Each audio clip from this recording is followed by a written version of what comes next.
Hello and welcome to the Newsdesk Sunday Guardian Roundtable. Well, the pandemic is going to complete 1 year. It's been actually 1 year since we had the lockdown, since we actually, had our first encounters with COVID, and we're still living in a COVID continuous world, but with a new way of living. What is the new normal? What are the new business patterns? What is the philosophy? Our philosophy towards life has also undergone a huge change. So what all have we learned? What are the takeaways and the lessons from COVID, from lockdown, is something I'm going to be discussing today on the roundtable with a panel of professionals from all walks of life.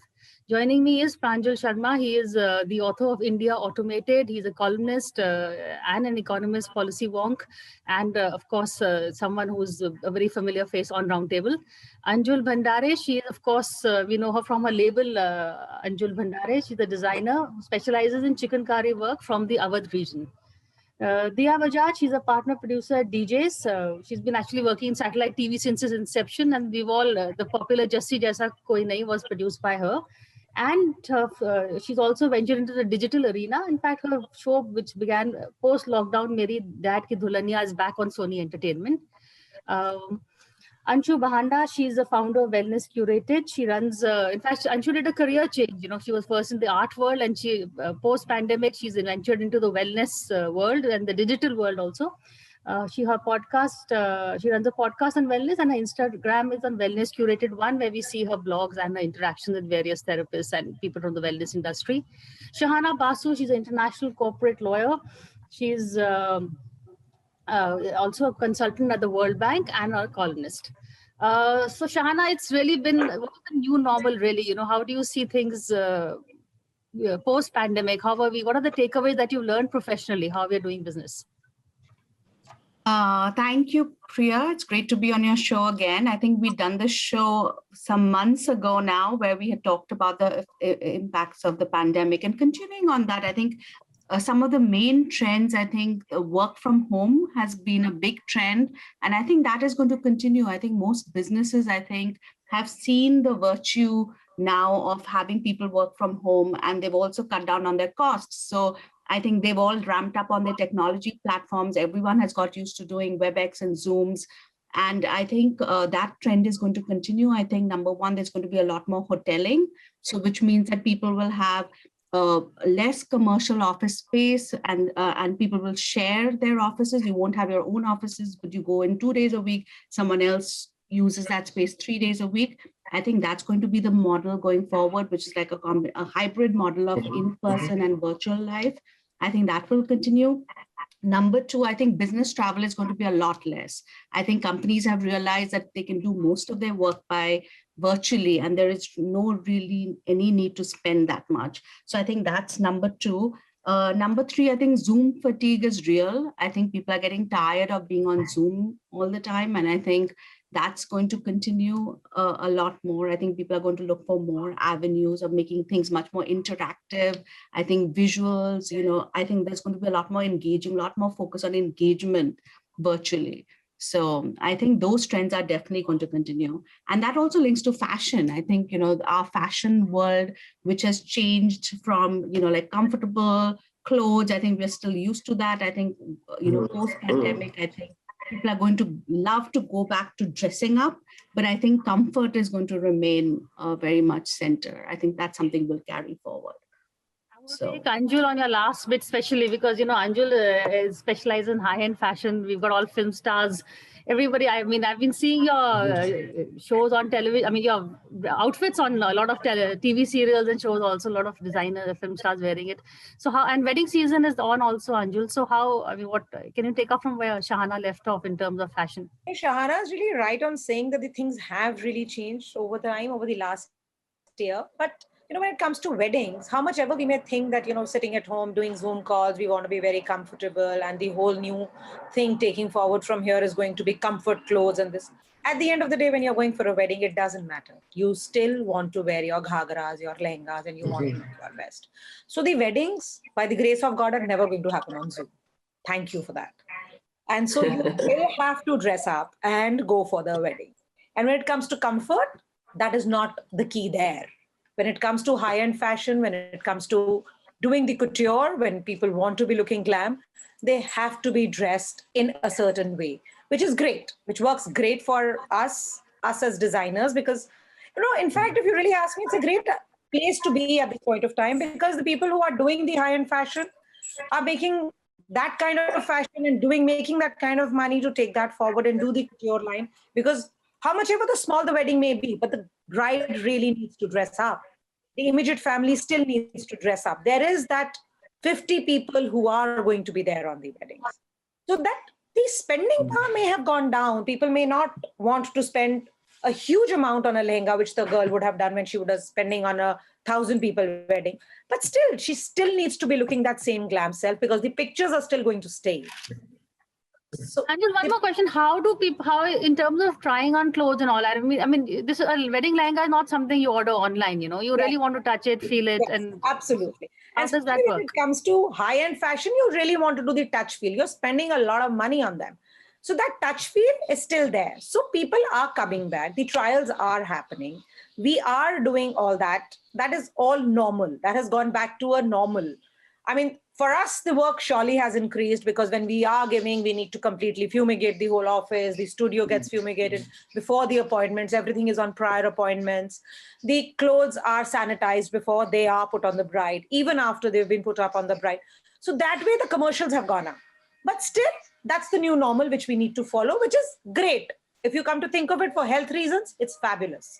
So even if the pandemic comes to an end whenever, if this model stays, it's great to have it there, because it's at the end of the day, it's great hygiene.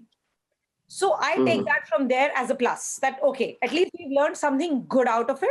We are becoming more conscious of what we do and how we touch and feel and how we are taking care of our health, which is absolutely, and Anshu will agree to that, because people have become conscious when it comes to all that. But so you did a sorry, Anjulia. But when it comes to their trials, when it comes to spending the money on their clothes, it is somewhat back to normal. Okay, that's good news, I think, at least from your end. Yes. Anshu, you actually did a career change. You were doing something else earlier. What made you decide to go into wellness? And that's your takeaway really from the pandemic. So Priya, I had two major changes. Not only was it a career change, but the way I did the career also changed. I was in the art business and I got into the health and wellness space because health became paramount. I mean, think about it. Was there anything more important than survival in the last year? There wasn't. So health became paramount. People started realizing that prevention is better than cure. Nobody, I know, their attitude was fine. We'll get the corona, we'll pop the tablet, we'll be fine. Everyone started saying, we've got to, do our best to prevent getting this. The other thing was a lot of people started reaching out to me because I was unofficially helping people with health and wellness even before, when I was in the art space. So people started reaching out to me with mental health issues, something that was always kept under, the surface. People wouldn't talk about it. Suddenly they were alone. They were isolated, they were alone, and they'd start saying, we need help. We're getting depressed, we're getting stressed, we're not being able to sleep. So those kind of things made me focus on health and wellness. Now, what happened was I couldn't go out and have seminars. We couldn't go out and have personal meetings. And that's where tech came into being, tech and social media. So I was not a social media person at all, but the first platform that I started reaching out to people with was Instagram. So I set up this page on Instagram to help people with health and wellness. And then I started a podcast. And if I can do it, anybody can do it. Even my 82-year-old mom is now listening to my Instagram lives. And I was in the UK, she was in India at that point, but she managed to get that Instagram account. That shows you how important A, health was, and B, I know people are getting Zoom fatigue, but Zoom is also what kept us connected. For people like my mom, who was alone with her sister in an apartment, she managed to connect with her kids, the world over through that Zoom. That was incredible. So that's why health and digital, two things which were incredible for me. Digital and Diya communication, how did you begin your shooting post-lockdown? What are the measures that you're taking and how tough was it for you to, open up again and start working? Yeah, so lovely to be here again. Good to have you back. Yeah. So actually, I think one of the big lessons, I mean, for me personally, before the business lessons and everything else was, how do you hold people together? Because there people are different levels on a chain on a food chain, and the whole thing is that through this pandemic, you realize how interactive and how you needed so many people to be part of a business. And if you ever left these people behind, you'd be responsible for not being able to restart your business again. And so we have junior actors, we have spot boys, we have dogs in a studio that shut down. Wow. It's so important for us to start thinking about everyone. And I think I'm getting goosebumps talking about this, but for me, this has been just a crazy year in terms of personal understanding of where I was. I mean, I was just running on this treadmill trying to produce one series after another. They say the show must go on, but you know what? We must stop and think, because sometimes the show needn't go on. Sometimes we need to learn, understand, just get up in the morning and just think about other people. Think about how we can be responsible, because if you are on top of the food chain and you don't think about someone else, I mean, that's highly irresponsible behavior. And that's what we learned, as a company. We're a small company. We're a boutique kind of company. We do specific kinds of shows. We try and create ideas which are more unique. We don't try and do an assembly line kind of production. But even for us, it was so important to worry about everyone else in the system. So I think that was a big learning for us, that, people who haven't been paid, people who have been, who won't be able to come on a shoot, even if a shoot starts, we have junior actors. We were told that, only big actors can come and then the junior actors can't come. The units have to cut down to 30%. So what happens to the rest of the people? Where do they go? So it was really important that we all got together, whether it was the broadcasters, whether it was the producers, to be able to support this system. And for me, I think I saw something I had never seen in my life, people rallying around people who were sick, who had mental health issues. There were a lot of suicides. There were a lot of families suffering. And, interestingly, people were coming out and talking about their problems. There's such a big stigma. We don't even talk about what we're feeling. So like you said, beautifully, social media we came to know about actors suffering, the associations rallied around them. So I think this was how we did business, this year. In fact, before I go to Pranjal, I just recall Anshu. In fact, there's a book that Anshu came out with her daughter called Alone Together. In fact, Amara got it out. In fact, I should give her the credit. And where Anshu's written a poem where she talks exactly how you reached out to strangers, you stopped to see the trees, I stopped to smell the flowers, and I, healed. It's like, people were reaching out and doing things. You just took a stop, took a pause. But Pranjal, back to the professional side of it, the business side of it. These are, of course, the personal takeaways.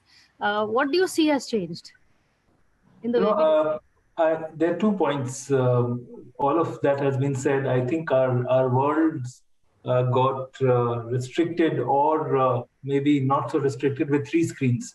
The fortunate ones amongst us had a laptop screen, a TV screen, and a mobile screen. And basically our lives in the last few months were spent in switching between these 3 screens for various activities. And the less fortunate maybe just had a TV and mobile, and the large mass had only perhaps a mobile to live with, and all activities happen through that one single screen. So ultimately that screen is what has allowed us to live as normal as possible in the conditions that we went through. But the funny thing is, imagine if, I read this, that imagine if something like this had happened 15 years ago and you had only a Nokia phone, you would have spent your life playing Snake on that. So, things could have been much, much worse. But the fact is that, we have come to this, but these last few months have been very habit forming, Priya, and I think that's the main thing. So while, personal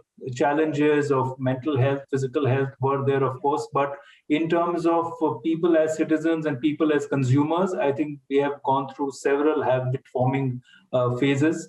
and buying everything on your screens again has changed the way people consume. So while I know that we still need physical meetings, and I think we will bounce back to that.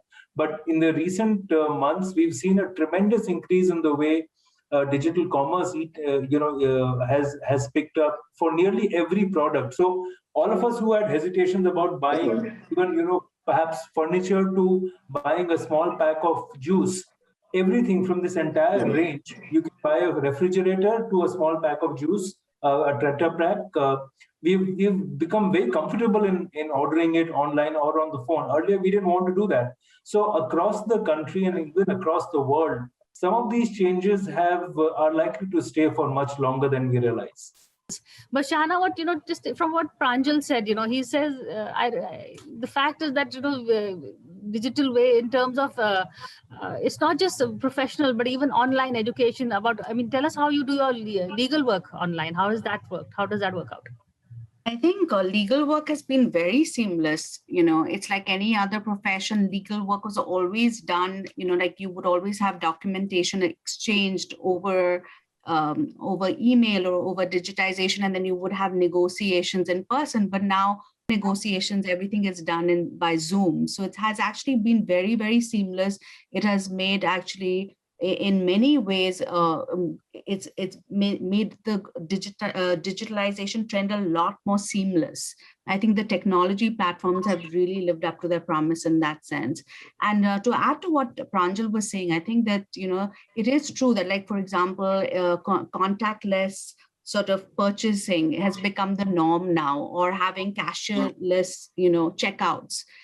So I think those trends will continue in terms of even going to a bank and how you use your card. All those things I think are going to just go and accelerate more. But two key takeaways, I think, for me going forward, and one for me is that at a global level, I think from a climate change perspective, I think it has really shown what the lockdown really did, even if it was for a very short period, was to show that it did have a great change on climate. So, for example, water pollution levels went down, air pollution levels went down, deforestation went down. Of course, they've all gone up rapidly, but what it does show governments and policymakers that the collective effort does have an impact. So number one. And number two, I think the other big takeaway for me has been that medical effort, the fact that they could actually produce a vaccine so rapidly, usually take 20 years, but the kind of global emergency and throwing sufficient resources by the government, by the pharmaceutical sector, which is usually at cutthroat competition with each other, but they all shared information and research with academics, with the private sector. So I think that is really, I think it was really one of the superhero kind of moments, right? When there's a global crisis and the world is coming to an end and somehow they come up with a vaccine.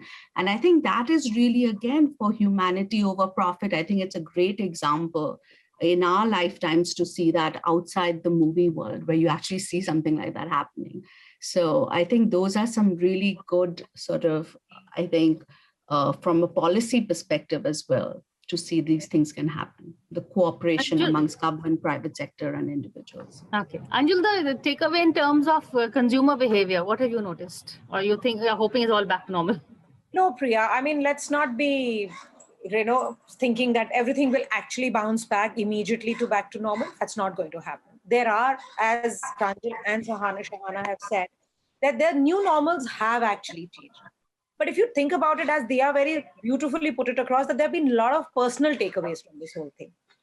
But as part of the business takeaway, if you think about it, there's a lot of learning which has gone into it. So as a designer, as the part of fashion fraternity, I have come to a conclusion personally that we need to be very focused on what we are doing. We need to keep our house in order. We cannot spread thin. We cannot actually let our people who are actually working at the grassroots level, as beautifully Diya put it across, like they said, the spot bus, for us, the karigars, not have work, not get their bread, not get their food on time. How did you reach out to them during the pandemic? For me, that was not a very hard thing, because I work in chicken curry, and this is actually done all in parts of villages. It has always been a work from home culture. So the issue I initially faced was for the first 3 months when I couldn't travel. There was a lot of traveling which goes into it. But of course, that was halted completely. But now slowly and steadily, we are making it. First, it was twice a month. Now it come down to once a month. And then, yes, as you rightly said, what came into play was the digital. So this smartphone in the masses' hand really worked wonders. So that was a big thing which actually kept us connected. The money could go through it. You could transfer the funds to them anytime. They had funds in their hands all the time. So those things really helped us all the way. And that's what has sustained us. Just coming back to it, as I told you, the big takeaway has been that we cannot spread ourselves thin. We have to, thinking big, thinking that we want to have stores all over the world. It somehow has got me thinking that is the right thing to do. I think it has to be quality over quantity. So start small, keep it small, and grow slowly. Because the uncertainty today has put us in a place, has put us in a spot that will come anytime without informing. You are going to go back to this thing where you may think that your personal skills have to be really important at the end of the day. The personal takeaway for me has been that personally you have to really master all your skills. Every single person has to know about the hygiene. As a woman or as a man, you got to know the basic cooking, the basic cleaning. These things have to be at the back of your hand. So those things which we always used to take for granted, those are now paramount, yeah. So they become really paramount today. So that's the big takeaway from this pandemic. Fair enough. Anshu, what is your big takeaway apart from, I think, Amara's book, Alone Together, which is really sums up how we were in the pandemic. We were alone and yet digitally we all became together and everybody was reaching out all the more. Priya, firstly, thank you for the name, because I don't know if you know, but Priya came up with the name Alone Together, which was incredible. So my big takeaway is one, what I keep telling people, health is paramount. I keep saying that. I've been saying it for 20 years. But now the other thing is that we cannot abuse the environment and nature. Like Dia very rightly put it, we were leading crazy lives. I was on a long distance flight every 2 weeks. We're powerless against nature. And we reached a point where the earth needed to breathe. And travel had been manic, lifestyles were crazy, consumerism had reached a point where we were bleeding the earth of its resources. But this put a lot into perspective. And it's always the simple things which give you the most joys. We were chasing all these things. Our mental health was suffering. Our physical health was suffering. It's simple things like sitting and having a cup of coffee with a friend. Or, the fact that people create magic. Being isolated, and I was in the UK where we were even more isolated than here. You really realize how important the human connection is. And I also saw the best of humanity came out, as the poem of mine that you read out, or as Dia said, the key workers worked 72 hours, the nurses, the doctors, it was incredible. I had to go with no rest, no food. People really rose to the challenge. There was a challenge, but it brought out the best in us. And I saw people being kind to strangers. I saw people go above and beyond what was needed of them. But let's not forget going forward. Let's not go back to our normal lives. There has to be a new normal. Let's not forget how important health and wellness is. And let's not push things under the carpet and pretend they don't exist. Some of these things, are they part of, I've seen COVID now is part of a lot of serials and stories. It's being woven into the fiction world also, the industry is really taking it into account. So like everyone else said, we've, even with theater and, people who couldn't do anything, with live performances and stuff, technology really started playing a great role. People were hooking up like 6 to 8 cameras in their rooms. So my daughter does a lot of performance and she did put 8 cameras in a room. She performed from her bathroom, and she had actually had people hooking up online to watch, stuff. So it was amazing to see how, people were trying to be so innovative, and it was really interesting. And there's something called COVID stories now. One, like you said, scale down, Anshul. People have tried to do something small and more intimate, more emotions, a lot of humor and happiness. because that's what I think people need. They need to come and I think there was a big digital boom. So all the digital broadcasters have seen immense amount of growth, because that's one thing that kept everyone going. What are you watching tonight? What can I binge watch? So binge watch. I think even down to BC's cities, everybody is now. I know a lot of my help and a lot of other people don't watch so much of television, but they're on their phone, just consuming content all the time. So it's also a good time for all of us. We are getting to tell stories that we never could tell before. Hero stories. Ordinary people have become heroes in stories now. Whether you read about Sonu Sood, and so they're actually now getting roles and offers because of what they've done in their personal life. So I think everyone got connected to. In this 1 year, we've all got connected in this strange, crazy way, and we've known so much about everyone and each other. And, stopping to have a coffee, watching the sunset. I haven't looked at the sky for so long. I have taken pictures of the sky every single evening. So, I think it's been, I think we've seen something about human nature and human behavior that we could have never seen. I'm actually very grateful for this moment to breathe and think and feel, Pranjal, the pandemic actually made us come more alive in a strange, ironic kind of a way. True, we are all in the same storm across the world and, across everybody, but we are all in very different boats. And I think it has also shown us that the society has to be far more caring. And I think that because our vulnerabilities have been exposed, everybody has been vulnerable in different ways, some far more, some less so. But I think what's important now for us as a learning is equality, the importance of equality, not in a communist socialist way, but in the fact that we need to, for example, invest in digital infrastructure for everybody, not just for those living in urban cities, because digital infrastructure is something which can bring everybody together in the mainstream at a far higher pace and scale than anything else. So things like that, I hope that our society and economy will be far more caring from here on. I'm sure that I think Pranjal was on also. We did on education in times of COVID, the online education. And that's when we discovered that while we were talking about digital in the cities, but the people, far away, and especially in homes where the entire family shares one phone. How does that work? Struggled for it. They really struggled for that. Yeah. But thank you all for sharing your experiences and takeaways from COVID, and hope to meet again soon, maybe physically soon, do a proper round the table next time. But thank you all of you for joining in. And thank you for watching. Thank you. For more such videos, subscribe to the NewsX YouTube channel, hit the bell icon.